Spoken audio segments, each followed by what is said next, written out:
Dans cette vidéo, je vais juste te raconter une anecdote, quelque chose qui s'est passé très récemment au sein de ma classe. Il y a quelques jours seulement, on a eu un débat, une discussion avec mes camarades de classe, avec ma prof, sur la question des réseaux sociaux au sein d'une démocratie. Et donc forcément, tu sais que c'est une thématique qui me tient à cœur, j'étais obligé de prendre parole et de défendre ma position. Donc pour recontextualiser un petit peu tout ça, la prof nous mettait au tableau différentes phrases, différentes questions, et en fonction de notre réponse, oui ou non, on devait se positionner à gauche ou à droite dans la classe. Rien à voir avec la politique, c'était juste pour savoir qu'est-ce qu'on pensait. Et donc, plusieurs questions sont posées par la professeure, jusqu'à une question qui a été, selon moi, la plus intéressante par rapport à ce que je propose, qui était, dans une démocratie, est-ce que les réseaux sociaux doivent être restreints ? Donc là, petit moment de réflexion, chacun réfléchit à sa réponse. Et j'ai été, je te cache pas, très surpris de voir la position, la réponse de la plupart de mes camarades. Puisqu'en réalité, la plupart des gens, je dirais 90% des gens, se sont mis du côté non, c'est-à-dire qu'il ne faut pas de restrictions sur l'usage des réseaux sociaux. Et donc on était seulement 4-5 à penser que oui, à penser que ça devait être régulé. J'ai pris parole, les autres ont parlé aussi, ont défendu leur point de vue. Et je trouve que c'est une question qui est intéressante et c'est quelque chose que j'aimerais aussi que tu te poses, peut-être que tu réfléchisses à cette question pour savoir qu'est-ce que tu penserais réellement sur ce sujet. Je vais juste expliquer rapidement pourquoi est-ce que je pense que ça devrait être restreint. C'est une vidéo qui n'a pas forcément de structure, qui n'a pas forcément de conseils, mais c'était juste une discussion, une réflexion que je voulais te lancer, que je voulais te proposer pour que toi aussi tu puisses réfléchir à tout ça. Et donc je vais t'expliquer ma position, tu penses ce que tu veux, mais je vais t'expliquer ensuite quelles sont les raisons qui m'amènent à penser tout ça. Et donc, pourquoi est-ce que je pense que oui, que les réseaux sociaux doivent être régulés ? En réalité, je pense même qu'ils doivent être plus que régulés, mais que leur business model doit être entièrement remis en question. On voit qu'il y a certes beaucoup d'effets positifs. Les réseaux sociaux ont permis de nombreuses avancées, ont permis de créer des mouvements très puissants à travers le monde. Tu le vois dans l'actualité récente. Il y a beaucoup d'aspects positifs. Ça te permet de découvrir des passions, ça te permet de découvrir des destinations, de te faire rêver. Énormément de choses très positives. Mais selon moi, et c'est ça qui m'a amené à prendre cette position, c'est que les effets négatifs prennent le dessus et largement sur tous les effets positifs.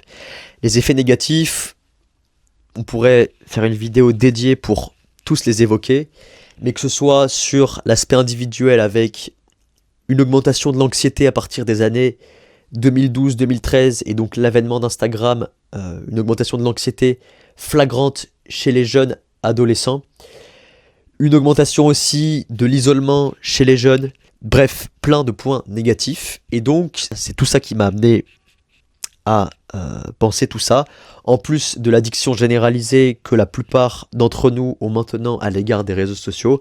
Quand tu vois le nombre d'heures passées par la plupart des gens sur les réseaux, en France, tu es autour de 3 heures en moyenne, principalement sur les écrans. On est à peu près à 2 heures, je crois, passées en moyenne sur les réseaux sociaux par jour. Une addiction de masse auquel tu es très certainement confronté, si tu regardes cette vidéo, je suppose, auquel j'ai aussi été longuement confronté, même si aujourd'hui j'ai réussi à restreindre mon temps d'écran, à restreindre mon utilisation des réseaux sociaux pour avoir une nouvelle relation avec et justement ne plus en dépendre à 100%. Et donc selon moi, c'est pas simplement des restrictions comme tu peux en voir maintenant en Australie où les réseaux sociaux sont interdits aux moins de 16 ans. Tout ça, ça va pas être suffisant parce que ça va pas réellement s'attaquer au sujet en profondeur. Parce que si tu interdis les réseaux aux jeunes, d'une part, rien ne les empêche de contourner la loi, de trouver des solutions pour continuer de l'utiliser. Et surtout, rien n'empêche d'avoir toujours ces comportements si addictifs qui sont si néfastes pour nos vies. Et c'est pour ça que je vais t'exposer mon opinion, mon idée suivante. On doit remettre en cause le modèle des réseaux sociaux. Je m'adresse aussi directement à YouTube en disant ça, à tous les réseaux sociaux de manière générale, qui sont basés sur l'économie de l'attention et qui font que les gens passent autant de temps dessus à cause du fonctionnement algorithmique qui vont t'inciter à passer de plus en plus de temps en choisissant bien précisément les vidéos, les shorts les reels que tu vas voir après pour te faire perdre toute notion du temps et que tu continues de scroller sans cesse. C'est pas le sujet de la vidéo, mais l'économie de l'attention, le capitalisme de surveillance, tu peux l'appeler comme tu veux, qui est basé sur la captation permanente de notre attention, de notre temps, c'est quelque chose qui doit être mis à terme si on veut sortir de cette addiction.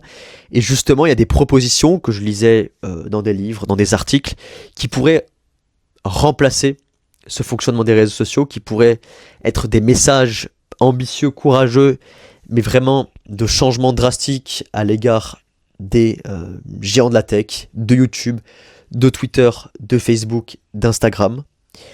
Remettez en cause votre business model. Arrêtez de nous voler notre temps, arrêtez de nous voler notre attention. Et justement, là, je reviens sur ce débat qu'on a eu en classe où c'est la position que je défendais. C'est quelque chose que j'ai pas pu dire quand je débattais en classe, mais je te le dis à toi dans cette vidéo. Quelles sont concrètement les choses que tu peux mettre en place? Eh bien, tout d'abord, tu peux tout simplement transformer le modèle des réseaux sociaux en appliquant un abonnement avec peut-être plusieurs paliers, comme c'est le cas pour Spotify, où tu vas avoir différents abonnements, donc tu vas payer un certain prix chaque mois. Et justement, avec l'accès aux différents abonnements, tu pourras avoir accès à une quantité de contenu qui sera limitée. Et par exemple, si au terme de ton mois, tu as atteint cette limite qui est liée à ton abonnement, eh bien tu auras un message, une indication qui t'indiquerait « Vous avez franchi la limite ». Si vous voulez en consulter plus de contenu, consulter plus de stories, consulter plus de vidéos, vous allez devoir souscrire un autre abonnement et donc payer plus cher. Et donc rien que cette notion de prix, ça va très certainement changer notre mentalité en tant que consommateur et ça va faire qu'on va très certainement passer beaucoup moins de temps sur les réseaux sociaux parce qu'on aura justement ce prix qui sera derrière. C'est une parenthèse mais que je souhaite vraiment préciser. Il faut bien que tu aies en tête que dans le modèle actuel des choses, tu n'es pas le client. Quand tu es sur Instagram, tu n'es pas le client, tu es le produit. C'est ton attention, c'est ton temps que les gens de la tech vendent aux mecs, aux entreprises qui font de la pub sur leurs réseaux sociaux.